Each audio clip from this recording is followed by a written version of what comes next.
어떤 사람이 교회를 다니게 될까요? 어떤 사람이 구원을 받게 되는 걸까요? 많은 사람이 있지만 그 중에 어떤 사람이 교회를 다니고 어떤 사람이 구원을 받는가?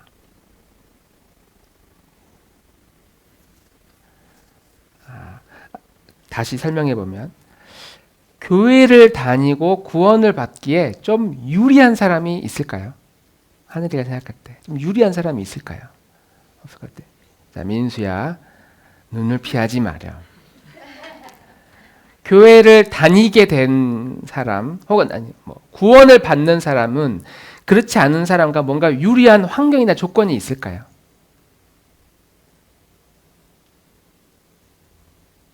깊게 생각하는 것처럼 보이지만, 네, 지금 뭐라고 말해야 될지, 네.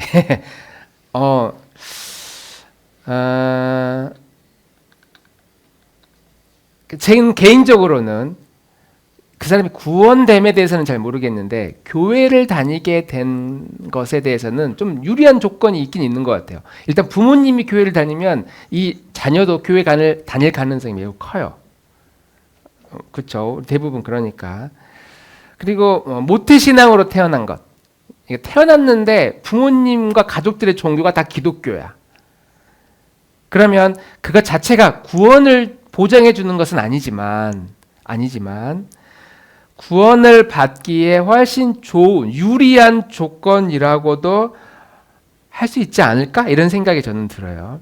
일단 노출이 되니까 기독교 이렇게 설교를 듣게 되니까 앉아서 그리고 판단을 하잖아. 저 말은 저건 진짜 아닌 것 같아. 나는 천국 못 믿겠어. 뭐 이런 판단을 하잖아요. 근데 수많은 사람들은 그런 판단조차 할 기회를 얻지 못하는 게 현실입니다. 그러면 자, 이런 조건은 어떨까요? 상처를 많이 가지고 있는 사람과 상처 없이 그냥 아주 동글동글하게 살아온 사람은 그 사람은 구원을 받기에 좀 더 유리할까요? 아니면 불리할까요? 상처가 많은 사람이 한 명 있고 상처가 별로 없이 그냥 쭉 자라온 사람이 있어요. 그 사람이 뭐 집안이 기독교는 상관없고 기독교 집안에서도 상처 많은 자녀들이 많으니까 상처가 많은 사람과 상처 없이 자라온 사람 누가 더 구원을 받기에 더 유리할까요? 이건 좀 어려운 질문이니까 우리 임 집사님의 생각은 어떻습니까? 뭐 답은 없는데 집사님의 생각은 어떤 게 더 구원의 자리로 나아가기에 더 유리한 것 같습니까? 개인적으로는 상처가 좀 있는 있다고 생각하느나 네. 세상이 모든 일이 껌빠이 떠는 게 아니니까 네. 안 그렇기도 하고 하면서도 잘 가시는 분들도 있죠. 네. 뭐 이것도 아니고 저것도 아니고 아주 아슬아슬하게 줄타기를 잘 하신 것 같습니다. 네. 이거를 수학 공식처럼 딱 떨어지는 거는 아닌 것 같아요. 이 문제는 이건 뭐 진리의 문제는 아니니까. 성경에도 상처가 없는데도 불구하고 구원을 받은 그런 사례가 굉장히 많이 있죠. 다윗처럼 파란만장한 삶을 안 살았어도 구원에 이르게 된 사람이 있어요. 대표적인 사람이 지난주에 나왔던 인물입니다. 우리 장우리. 니고데모 친구가 아니니까 니고데모 선생님이은 한밤중에 찾아서 예수님께 묻죠. 그럼 물은 그 이유의 내용이 선생님 제가 고민이 있습니다. 저 어릴 때부터 제가 얼마나 큰 학대와 고통 가운데 아니면은 그 평생을 공부만 해야 된다고 하는 집안 환경에서 지금은 산헤드린 공회에 아주 높은 지위에 있지만 여기까지 오느라 제 마음은 다 엉망진창이 돼버렸습니다. 그런 고민을 말하는 게 아니었거든요. 예수님께 찾아와서 진리에 대한 목마름. 그러니까 상처가 있느냐 없느냐와 상관없이 인간은 본질적으로 죄에 대한 고통을 느껴요. 왜냐하면 죄에 대한 고통이 느끼는 이유는 하나님과의 단절 때문이지. 단절이 있기 때문에 죄가 들어왔고 그 죄 때문에 우리는 본질적으로 삶에 대한 고통을 느끼는 것이지 상처가 많기 때문에 혹은 적기 때문에 고통을 느끼는 것은 아니라는 것이죠. 그러니까 니고데모 선생님은 집안이 다 그 여호와를 믿는 집안일 가능성이 매우 높죠.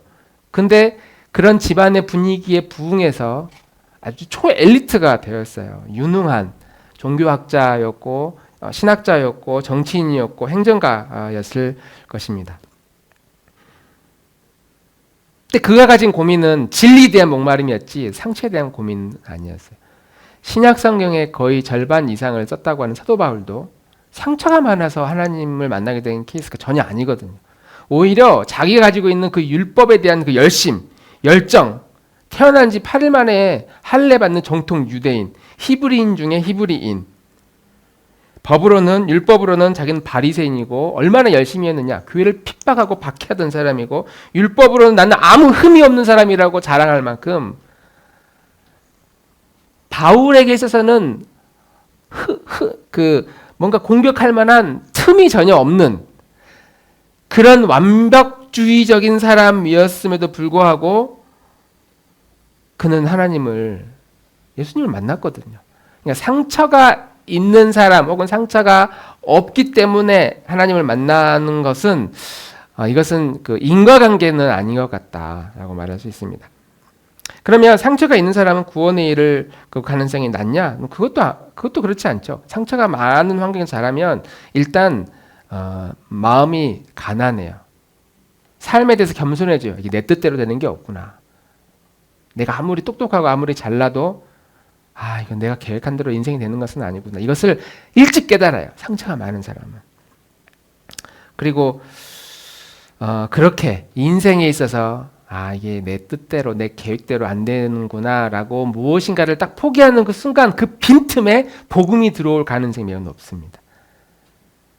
그래서 다윗이 시편에 자신의 그 내적인 그 고통을 그렇게 부르짖음을 통해서 결국은 하나님 앞에 항복하고 진실한 하나님의 자녀가 된 것처럼 욥이 생각지도 못했던 그런 고통 가운데서 하나님과 진리에 대한 그런 고민과 씨름 가운데서 겸손하게 된 것처럼 하나님 앞에 나는 좀 완벽한 그리스도인이라고 생각했는데 고통을 겪어보니까 내가 제대로 된 그리스도인이 아니었구나. 겸손하게 엎드릴 수밖에 없는 그런 사람이 욥이었던 것처럼 우리 인간의 마음의 그 상처들은 하나님께 나아가게 만들어주는 좋은 도구가 되기도 합니다. 그래서 마태복음 5장에 마음이 가난한 자는 복이 있나니 천국이 저의 것입니다. 그러니까 꼭 구원과 연결해서 본다면 마음이 가난해진다는 것. 경제적으로 가난하다는 의미가 아니라 내 마음이 무엇인가 꽉 잡고 뛰쳐나가면 될 것처럼 느껴졌던 그 마음이 이게 안 되는구나라고 내려놓는 그 순간 천국이 가까이 온다는 거예요. 천국이 너희 것이다.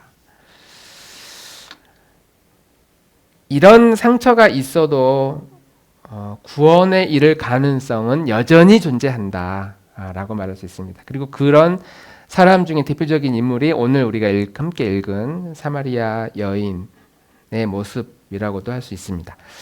이 사마리아 여인도 상처가 많은 사람이었는데 예수님과 대화하면서 예수님께서 그 여인의 상처를 확 건드리고 그리고 이런 상처는 우리의 마음을 더 강팍하게 하기도 해요. 내가 다시는 교회 그 집사, 그 권사, 그 장로, 그 목사 설교 듣나 봐라. 이렇게 마음을 딱딱하게 만들어주는 경우도 있지만 반대로 우리 마음의 상처들은 내 인생의 마음을 완전히 갈아엎기 때문에 그렇게 갈아엎는 그 상황에 진리의 씨앗이 잘 심겨지면 그 밭이 오히려 옥토처럼 좋은 열매가 맺어지는 그런 계기가 되기도 합니다. 그러니까 이건 단순히 상처가 있냐 없냐의 문제라기보다는 이것과 상관없이 더 중요한 두 가지의 조건이 필요해요. 두 가지 조건. 내가 구원을 받느냐 못 받느냐에 대해서는 상처가 있냐 없냐에 대한 조건보다 더 중요한 조건이 필요한데 첫 번째는 우리를 깨닫게 하시는 성령님의 조명이라고 하는데 불빛이에요. 성령님이 우리를 딱 깨닫게 내 마음을 딱 비춰가지고 진짜야? 라고 깨닫게 해주시는 그런 은혜가 필요하고, 두 번째는 이 깨닫게 해주시는 것도 은혜인데 예수 그리스도께서 부어주시는 은혜, 성령님의 조명과 성령님의 깨달음과 그리스도에 대한 은혜, 예수님께서 주시는 은혜, 이 두 가지의 조건이 필요합니다. 이 조건이 만족될 때에 상처와 상관없이, 우리 어렸을 때 자라온 환경과 상관없이, 우리 가지고 있는 습관과 상관없이 구원에 이르게 하는 그런 복을 우리는 얻을 수 있다라고 말씀할 수 있습니다. 이 사마리아 여인에게 어떻게 성령님의 조명하시는 예수님의 은혜가 있었는지를 함께 살펴보도록 하려고 합니다. 우리나라의 가장 심각한 갈등 구조, 심각한 문제 중에 하나가 양극화 이런 거 많이 있지만 그 중에 특별히 이념 갈등이 너무 심각합니다. 이념 갈등. 딱 대화를 하다가 나랑 이념이 안 맞아? 그러면 더 이상 상종하지 않을 정도로 너 태극기? 뭐야? 너 좌파? 이거 하면 끝나버려요. 모든 대화가. 슬픈 일입니다. 근데 이런 슬픈 갈등 구조가 2000년 전 예수님께서 살아있었던 그 시대에도 똑같이 있었던 것 같아요. 누구냐면은 유대인들과 사마리아 지역에 살고 있는 사람들과의 갈등 구조였습니다. 둘 다 유대인들이에요. 예수님께서 애굽에서 나와 선택받은 가나안에 입성했던 그런 유대인들인데, 그 유대인들 가운데 특별히 사마리아 지역에 살고 있는 사람들과는 상종하지 않을 정도로 심각한 그런 갈등 구조를 가지고 있었습니다. 이게 왜 그랬냐면, 이제 이스라엘 사람들이 이제 멸망을 하잖아요. 북이스라엘이 먼저 멸망하고 남유다가 BC 700년대에 이제 멸망하는데, 멸망하고 나서 포로로 잡혀갔다가 돌아올 때에 남유다 백성들은, 유다 사람들은 나름대로 잘 버텨가지고 자신들의 그 민족의 정체성을 잘 유지했는데, 사마리아 사람들은 그 지역의 이방인들과 혼혈을 하게 돼요. 거기 사람들과 결혼하고 거기 사람들과 아이를 낳아요. 그럼 그 아이들이 계속 성인이 되면 또 그 지역 사람들과 결혼하게 되면서 그 민족, 유대인이라고 하는 그 민족의 그 자부심을 상실했다고 여겨요. 많은 유대인들이. 그래서 나중에 포로가 귀환되고 고향으로 돌아서 보니까 우리는 유대인들인데 저쪽은 자녀들의 피부색이 좀 이상해. 얼굴 모양이 좀 달라. 야, 너희들은 우리 유대인들이 아니다. 그러면서 서로 적대하기 시작합니다. 근데 이 적대감이 얼마나 심했냐면, 사마리아 사람들이 유대인들에 대한 적대감은 덜했어요. 왜냐하면 그들은 먹고 살기 위해서 어쩔 수 없이 수십 년 동안 거기서 살다가 생존하기 위해서 결혼도 하고 아이도 키우고, 또 아이가 태어났는데 아이가 피부색이 좀 달라. 그렇다고 버릴 수 없잖아요. 데리고 왔는데 유대인들이 자신들을 거의 개 취급할 정도로 상종을 안 하니까 얼마나 마음이 상처가 되겠어요. 그렇다고 사마리아 사람들이 너희는 더 나빠 이렇게 말하지는 못해요. 그러니까 이 갈등 구조가 유대인들의 입장에서는 사마리아 사람들이 얼마나 그 자기의 피를 흐렸다고 공격을 하는지, 이제 예수님이 사진에 보면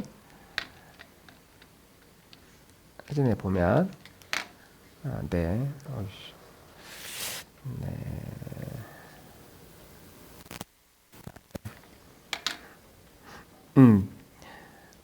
자, 예수님이 유대 마을에서 갈릴리로 가려고 할 때, 맨 아래가 유대죠. 맨 위가 갈릴리네요. 가려고 하면은 당연히 사마리아 지역을 지나가게 되는데, 유대 사람들은 지나를 가지 않아요. 아예 저 마을을 들어가지도 않아요.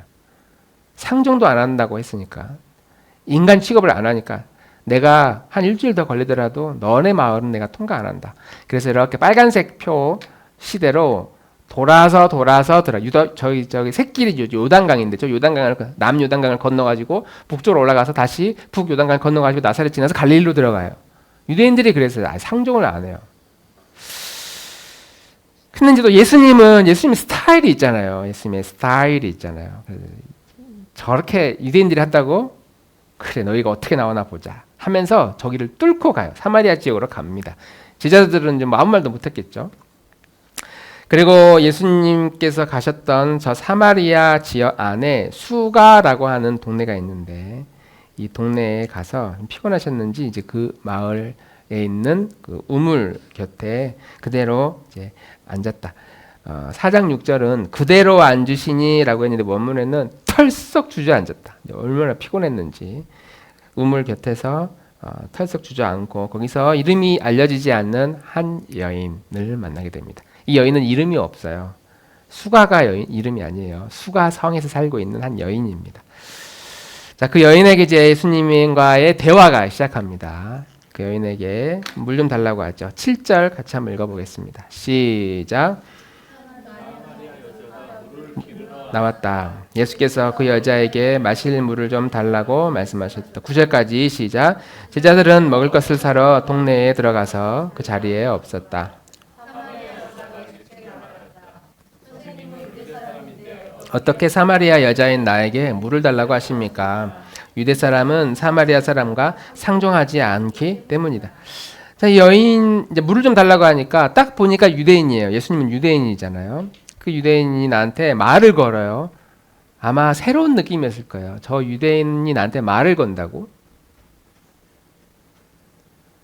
그러니까 그냥 물을 주면 되지 또. 그 상황에서. 또 물을 안 줘요. 보니까 당신은 유대 사람인데 지금 나한테 이 물을 달라고 하는 건가요?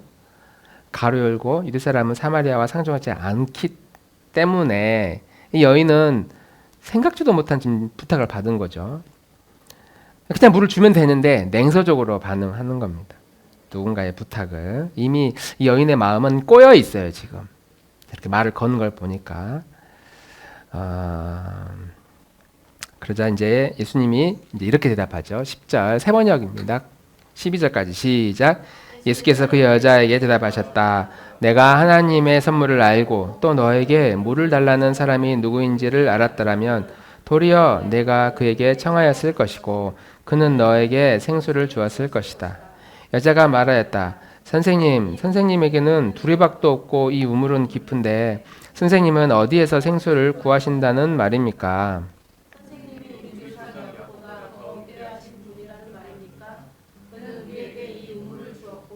그와 그 자녀들과 그 가축까지 다 이 우물을 마셨습니다.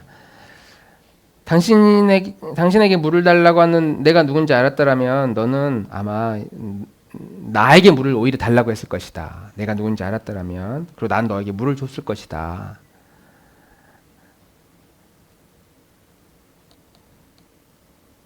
그리고 자기에게 처음 말을 건 사람이 내가 하는 말에 대답을 안 해요. 대답을 안 하고 다른 이야기를 계속 말을 돌리죠.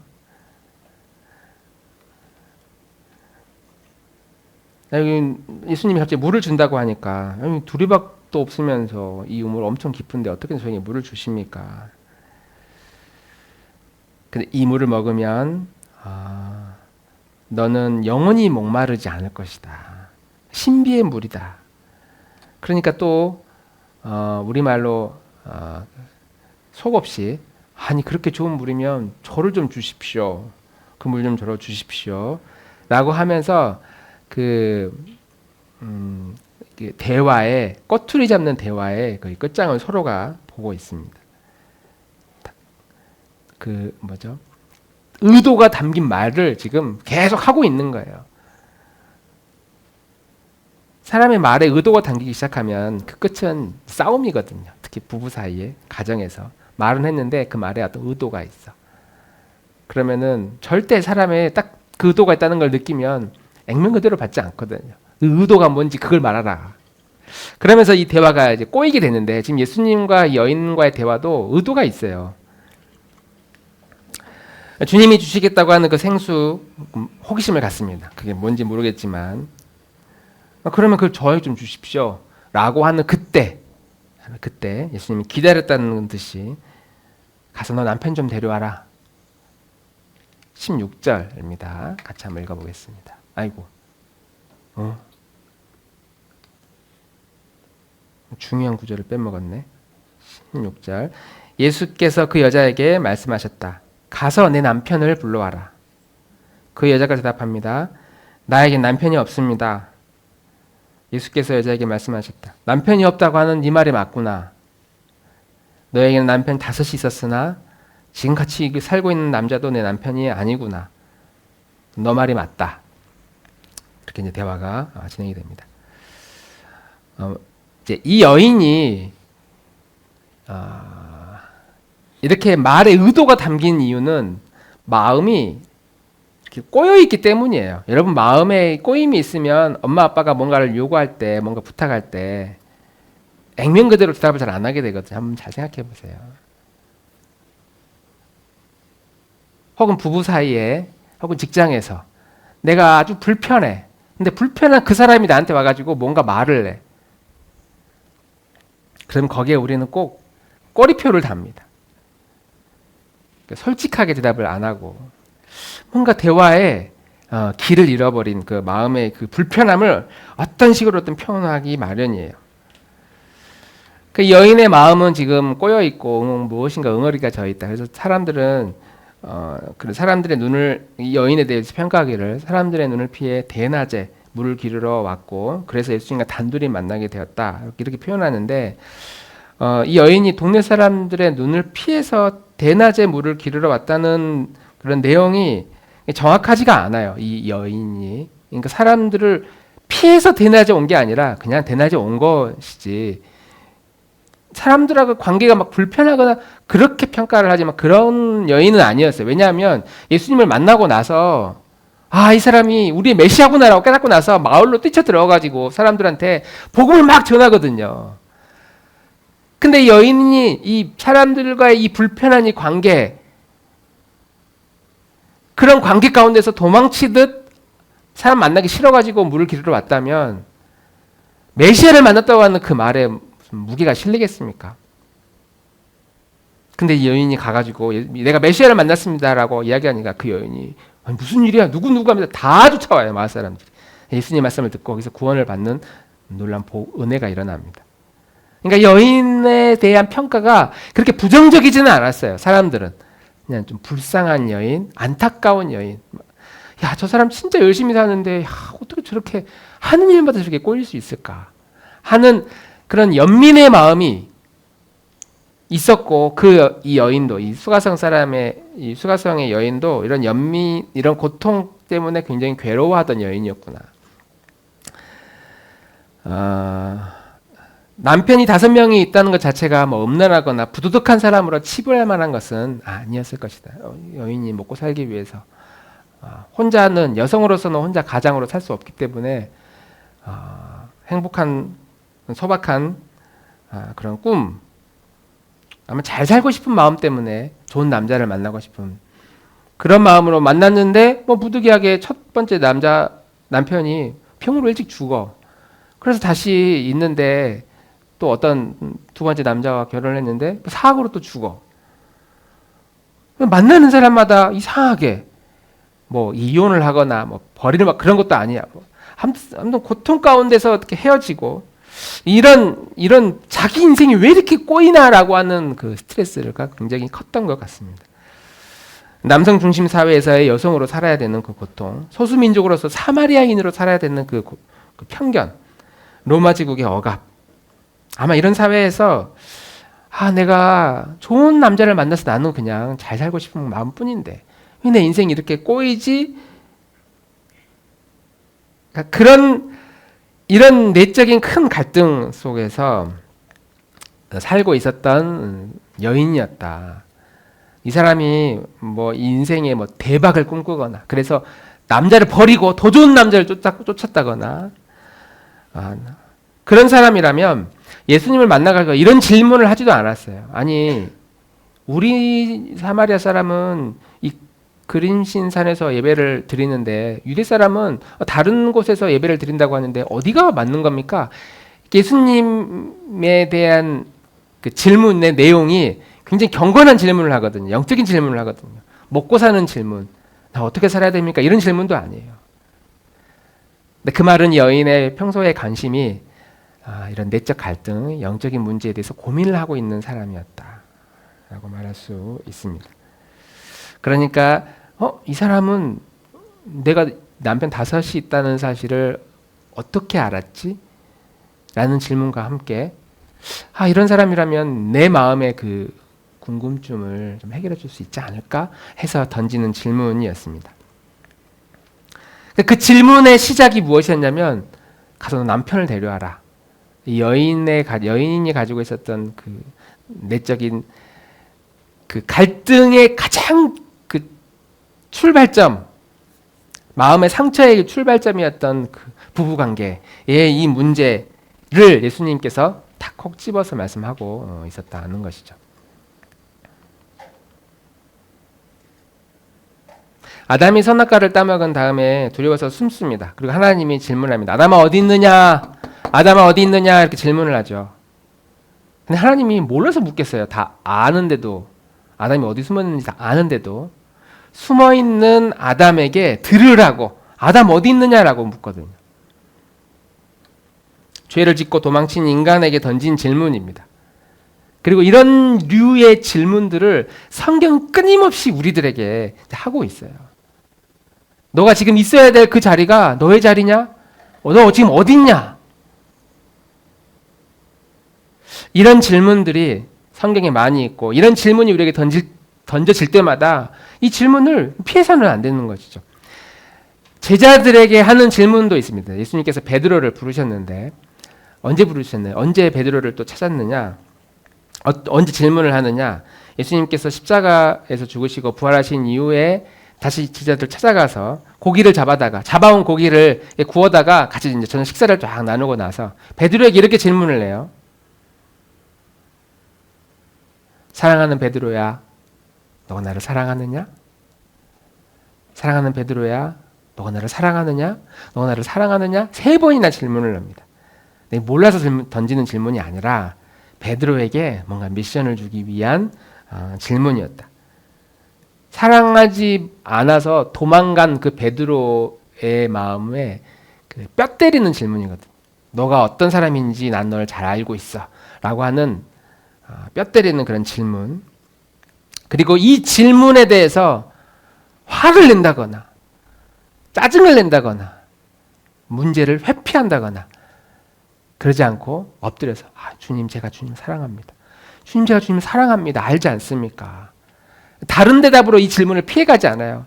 베드로도 제가 당신 사랑하고 있습니다 라는 이 대답을 부끄럽지만 며칠 전에 도망갔는데 모른다고, 예수님 모른다고 부인하는 사람이 배신했는데 부끄럽지만 그 부끄러움을 감수하고 그 자리에 엎드려서 제가 당신 주님 사랑합니다. 질문을 피하지 않았다는 것이죠. 그리고 이러한 질문 덕분에 베드로는 다시 사명, 콜링, 부름 받는 그 사명의 자리로 회복하게 되었다라고 말씀하는 것이죠. 예수님께서 던진 이 여인에게 던진 이 질문, 가서 내 남편을 데려와라라고 하는 이 질문은 이 여인에게 있어서는 숨기고 싶은 너무나 부끄러운 과거였고 상처였고 수치스러운 일이었습니다. 근데 그거를 건드리면 안 되잖아요. 그냥 모른 척 해줘야 되잖아요. 우리들이 대화할 때는 모른 척 해줘야 되는데 예수님은 절대 외면하지 않고 모른 척 하지 않고 그 질문을 우리에게 던진다는 것이죠. 우리도 이렇게 생각할 수 있어요. 예수님이 나에게 와서 저렇게 질문하면 나도 그 질문에 대해서 정직하게 답을 하겠습니다. 이렇게 생각할 수도 있지만 지금 사마리아의 여인은 일종의 샘플이거든요. 예수님과의 그 대화 가운데서 우리에게 주는 교훈이 있는 것이고, 우리는 이 성경이 이제 하나님의 말씀으로 다 완성이 되어서 우리에게 이렇게 전수가 되고 있거든요. 그러니까 하나님의 말씀과 이 말씀을 통해서 우리에게 주시는 하나님의 메시지, 그 메시지를 통해서 부끄러운 우리 내 안에 사로잡혀 있는 나만의 그 동굴에서 하나님은 꺼내주시기를 원하신다. 근데 그 질문이 내가 듣고 싶어하는 질문, 내 마음을 편안하게 하는 그런 질문으로서는 해결이 안 된다는 거예요. 뼈 때리는 질문들을 끊임없이 주님 우리에게 하고 있다는 것이죠. 그리고 여인은 화도 내지 않고 피하지도 않고 침착하게 예수님께 질문하기 시작합니다. 그 질문의 내용이 영적인 질문이에요. 예배가 도대체 뭡니까? 저 평생 하나님께 예배를 드려왔는데 저 아직도 예배를 내가 잘 드리고 있는지 잘 모르겠습니다. 예배에 대한 질문을 하게 됩니다. 그리고 예수님과 이 대화 가운데 당신이 내가 그동안에 혹시 찾고 있던 메시아입니까? 그러면서 예수님을 믿게 되고 이 순간에 생겨난 이 믿음의 힘을 의지해서 이제 마을로 뛰쳐 달려 들어가 가지고 내가 메시아를 만났습니다 하면 사람들에게 복음을 전도를 해서 예수님께 사람들을 데리고 옵니다. 복음을 전하는 증인의 모습으로 탈바꿈 되어지었던 것이죠. 구원에 이르게 하는 여러 가지 조건들 중에 모태신앙일 수도 있고 또 어렸을 때부터 교회를 다니거나 교회 친구들이 많이 있거나 아니면 교회 문화가 너무 좋았거나 여러 가지 이유들이 있을 수 있습니다. 그런데 교회를 믿지 못하게 하는 그런 조건 가운데 상처가 있을 수도 있고 우리 안에 내면에 상처가 있을 수도 있고 여러 가지 이유가 있을 수 있지만 성경은 두 가지가 필요하다. 첫 번째는 성령님의 조명하심, 두 번째는 예수 그리스도의 은혜가 필요하다. 이렇게 이야기를 하거든요. 성령의 이 깨달음이라고 하는 것은 하늘에서 그냥 뚝 떨어지는 것이 아니라는 겁니다.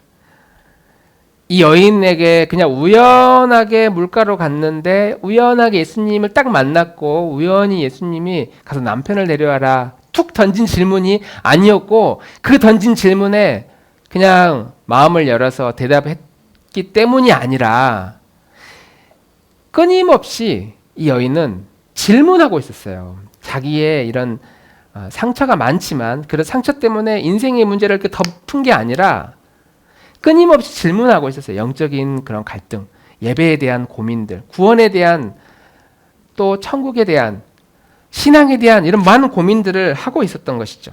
그래서 구하라 그러면 주실 것이요, 찾으라 그러면 찾을 것이요, 문을 두드리라 그러면 열릴 것이니 깨닫고자 하는 이에게 깨달음을 주시고 가만히 있으면 아무 일이 일어나지 않는 이 평범한 이 진리가 이 여인에게는 통했다는 것이죠.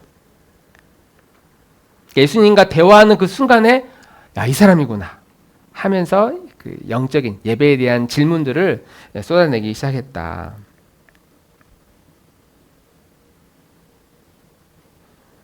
그러니까 우리가 어떻게 구원을 받느냐?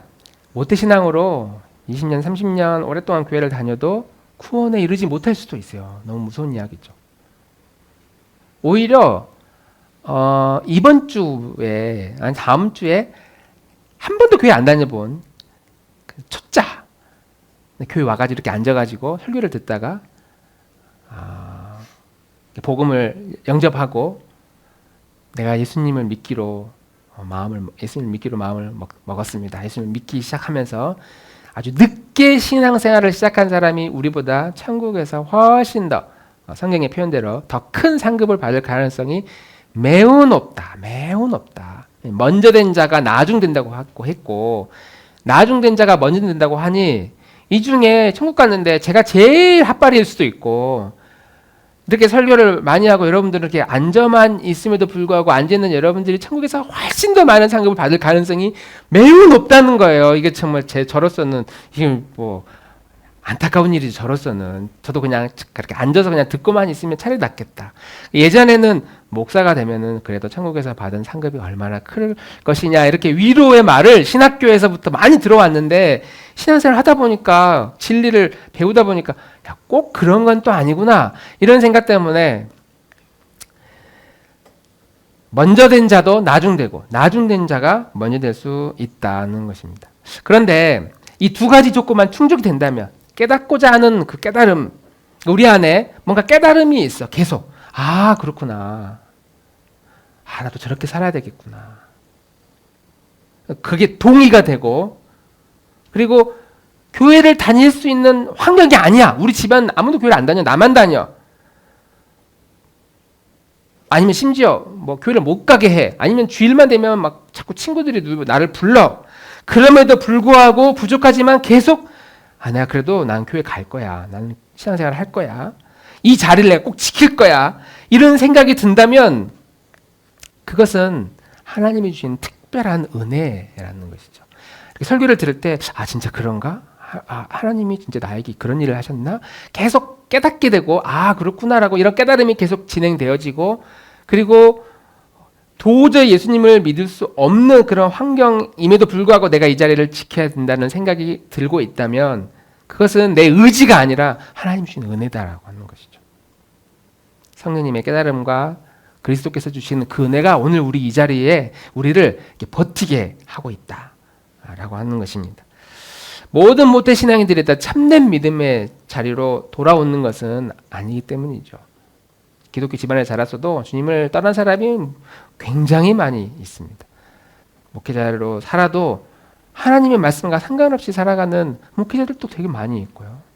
교회에서 많은 직분을 가지고 있어도 그 직분 가운데 정직하고 진실한 그리스도인으로 살지 못하는 수많은 교인들이 있어요.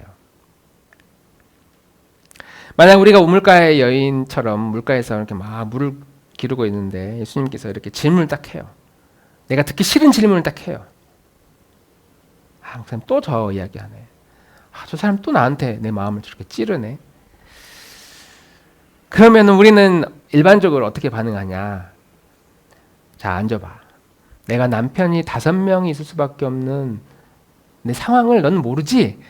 하면서 구구절절 내 상황을 늘어놓았을까? 예수님이 만약 그렇게 만났다면 예수님 앞에 내 신세한탄을 밤새도록 했을 겁니다.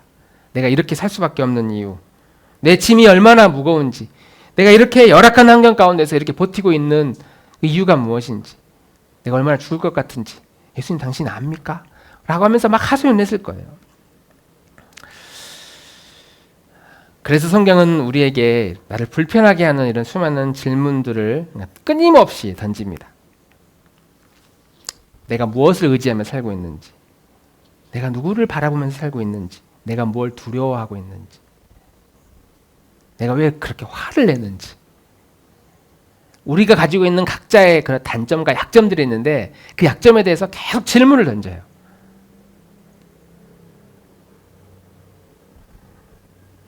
그리고 하나님이 아니라 내가 다른 것을 의지하고 있었구나. 내가 다른 것을 두려워하고 있구나. 내가 왜 이렇게 화가 나는지, 왜 이렇게 분노하는지, 그 분노에 대한 원인을 성경은 말씀해주고 말하고 있다는 것이죠. 그리고 그렇게 숨기지 않고 나의 속마음을 진실하게 주님이 던지는 그 질문, 성경이 하는 그 질문 앞에 귀를 기울일 때에 성령께서 주시는 또 사랑의 음성을 우리는 듣게 됩니다. 우리를 괴롭히는, 힘들게 하는 질문이 아니라 깨닫게 해주시는 성령님의 그 조명하심이 우리 안에 그렇구나. 성령님이 그런 분이시구나. 내가 이렇게 열악한 환경 가운데 있게 된 그 이유가 그렇구나. 깨닫게 해주시고 알게 해주신다. 거기에 주님이 은혜를 주셔서 이 자리를 우리가 떠나지 않고 이 믿음의 자리를 굳게 지킬 수 있다라고 하는 것이죠. 그렇게 날마다 우리를 향해 질문하시는 하나님, 물으시는 하나님, 불편한 질문을 끊임없이 던지실 때에 그 질문을 외면하지 않고 아멘 하면서 주님 알기를 원합니다. 주님 말씀하여 주옵소서. 제가 여기 있습니다. 그렇게 깨닫게 하시는 성령님의 은혜를 구하고, 그리고 이 믿음의 자리를 끝까지 견딜 수 있는 힘을 달라고 주님이 은혜를 주시도록, 그렇게 날마다 주님의 말씀에 반응하는 우리 나들목 교우들이 되기를 주님의 이름으로 축복합니다.